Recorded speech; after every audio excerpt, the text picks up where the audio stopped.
Sunday to you. I'm Andre Ash, and welcome to News Now Mackinac edition. We're here on the big porch, and I'm joined here with Chanel Jackson. It's good to be joining you here. Thank you. It's good to be here with you. Mackinac is so beautiful, right? Yes. Let me tell you, this is my 6th year being here, and this is the warmest, the best it's ever felt. Man, the weather has been consistent. It's never consistent. No rain. No. It's been cool, 70, 72. So we can navigate and have fun and get the business in without being too cold and uncomfortable. Look, it's always chilly, but I can tell you that this year, the weather will be the highlight of this conference. Indeed, for sure. Absolutely. Well, welcome to this Sunday morning edition of Michigan Chronicle News. Now, let's pretty much do a recap of the week that was at the Mackinac Policy Conference this year. The keynote speaker, Mayor Mike Duggan, had a lot to say on the progress of the city of Detroit. Sure. I know we were both in the room, and he talked about what mayor goes around talking about they're going to lower property taxes. What do you think about that? It's a good thing. As he said, Detroit, I think it's 86 mills that we have. It's hard, no matter how beautiful the real estate, no matter how gorgeous our downtown is. It's hard to sell Detroit when folks are priced out of being able to live because of all of the taxes that are there. And that's an issue, he talked about, we've been dealing with that since the 1950s, right? A lot of folks think the decline in population started with the riots in '67. But as he talked about, we had lost 200 or had 200,000, I think he said, vacant homes or something like that, starting in 1955 to 1965. So my point is only that, to have this mayor focus on correcting that problem, getting property taxes in a space where they're manageable, and how they're valued, because it's interesting how someone who keeps up the property of their home or building is taxed at a very high level, but the abandoned home that is squatting, or the parking lot, if you will, scrap yards, who skirt by the rules, and speculators from out of town who buy a property only pay a very low amount until they hit the jackpot. It's a disadvantage, and you see the contrast. We're going to toss it to some of those remarks from the mayor at that session. Take a listen. We're talking about changing a tax structure that's been in place for 50 years, and that means there's going to be winners and losers. And so my first point is that what we do, we're going to give people time to adjust, even those who have been taking advantage of the system. And so what we're proposing is that whether you're getting a cut or whether you're getting an increase, we want it phased in over 3 years. It's really simple. Cut taxes on buildings, 30%, triple the taxes on the land. That's it, whole thing. So we see there, it's still going to take some time for it to get through the political process, because he has to get the votes necessary and the support behind council. Sure, absolutely. Council, and I think there's some state measures that have to happen too. Right. The good news is we've got a Detroit speaker in Speaker Tate, the first African-American speaker. We've got a hungry Michigan Democratic caucus in the State House and Senate that I know are willing to help the city of Detroit. So this is great. Yeah. Another thing, and we were talking about this earlier, is the diversity that we see here on Mackinac. A lot of people who look like us, who are in the rooms and having the important conversations that need to be had. Diversity, equity, and inclusion is the talk today and the past couple of years or so. But Mark Cuban, the billionaire, entrepreneur, and basketball executive, was here on the island as well. He was awesome. I think his conversation was some of the most poignant here. I don't want to say that he stole the show from Mayor Duggan, but really, this man. It was a packed session. Oh my God, it was packed. But what he said, he was not afraid to bring it to politicians, to talk to them straight up, tell them that, he said he made some joke. It was hilarious. He goes, I try not to do business with government if I can, right? And so, really just on display his entrepreneurial sort of savvy and very open about some of his failures and how those failures really weren't failures because they only helped to make him the success he is today. So he talked about being woke before it was popular. Indeed. Diversity, equity, inclusion, pretty much making the fine point that, being diverse in your workplace culture is good for the bottom line. It's good for business. We got some of his comments from that session. Take a look. A lot of people, we're going right now through a lot of discussions about woke businesses and not woke businesses and DEI and what's right and what's wrong. I'm just going to tell you what I think. Everybody gets their own opinion. You get to think what you want.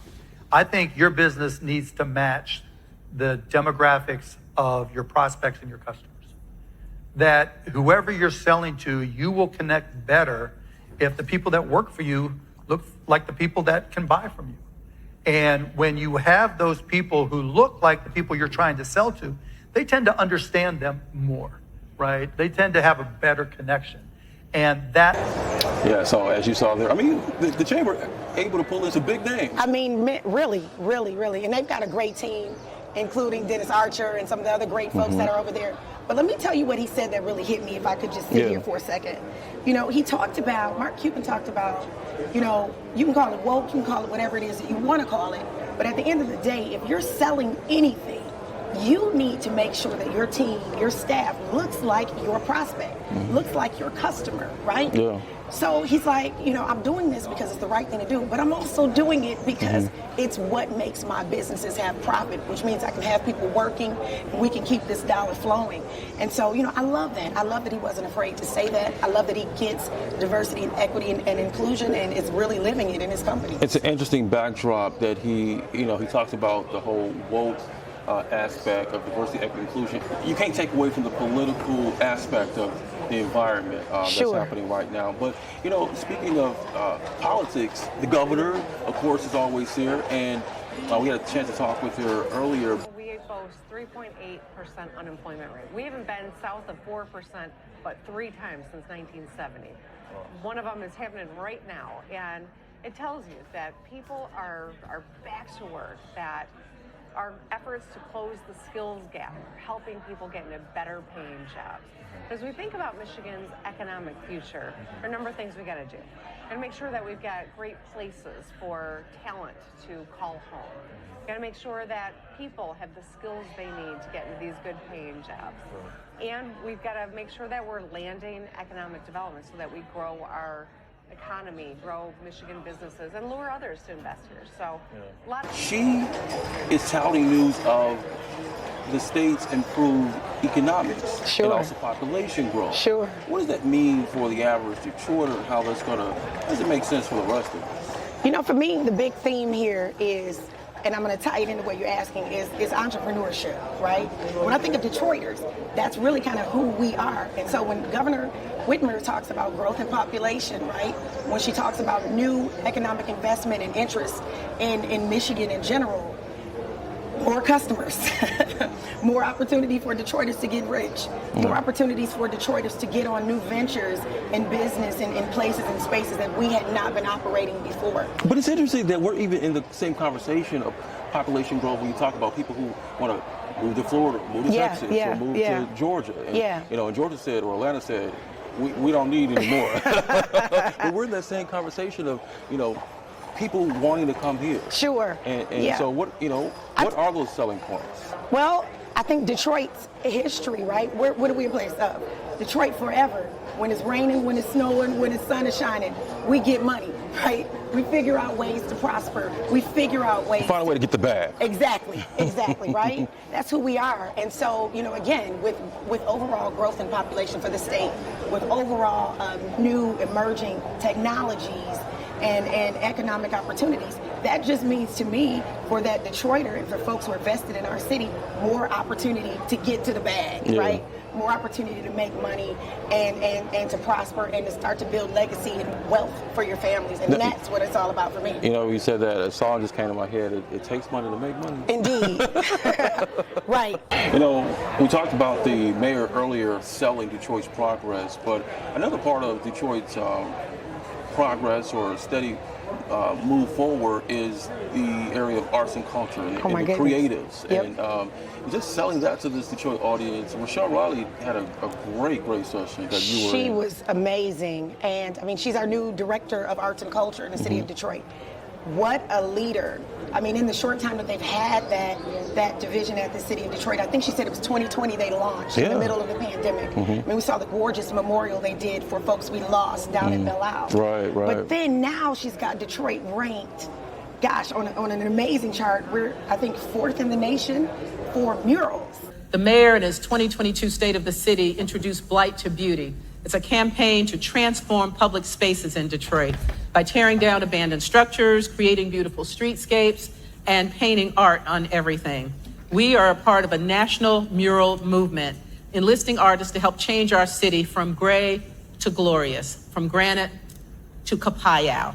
For city murals, I mean, think about all of the graffiti and the drama and the hard knock life sort of kind of bricks and, you know, all of that we used to see as the imagery of Detroit. Now we've got these amazing murals that are painting our city and that are telling our story, and they're done by Detroiters. Many of our youth, some of our very, very talented artists in general. And so, I mean, honestly, that's who really stole the show for me. You know, I mean, Detroit has always had talented, creative. Absolutely. But for them to, for their stories and their work to be elevated and highlighted, I think it's a great positive for the city of Detroit in having this division that makes up one of the city's departments. No question. And what it's done is it's opened up Detroit. It's another door for the world into our city. We've got, according to Ms. Riley, there are major cities who we've always aspired to be like Philadelphia, New York. They're coming to Detroit to see our murals. Because they want some of this sauce. Indeed. This we got creative a lot of sauce. energy that we have. But it's Indeed. You know, I think it is perhaps a smart move for this to be a department that is an engine and to people see the highlights and the best of what the city is. No question. And beyond telling that story to the world, we're telling it to each other, right? How many, you know, my daughter is 7. And we live around a bunch of murals on the north end. And it's like, Mommy, who is that? Who is that person? You know, I'm like, that's Jay Dilla. And this is, you know, this is his connection to Detroit, and this is what he means. And he was music, and my baby is inspired by music. I mean, so all of our kids are even being touched by these murals, and we're getting to, they're learning a different part of Detroit and seeing it from a different perspective than we had, and it's beautiful to watch. You know, you talked about for a moment, just a moment about the Northwest side. I think one of the highlights of this conference is getting the governor to talk about the best side of the city being the east side. It's a fun debate, east side or west side. Listen, I am from East Lansing, so I'm just going to say east side. East side, okay, I love it. East side in the building. I love that. As a true east sider, so I love that. I didn't know. I think that was the highlight of this conference. The west side, the best side, but it's okay. The east side will always be the best side. So that's some news that we made here on the conference this year. Chanel Jackson, always a pleasure talking to you as we recap this annual Mackinac Policy Conference where the trees are just at the right heights. Everything here is absolutely beautiful. The flowers are gorgeous. I love to talk about Detroit anytime we get to anywhere in the world, but certainly here at the beautiful Mackinac Island and at the Policy Conference. So thanks for having me. Thanks for watching this special edition of Michigan Chronicle News Now.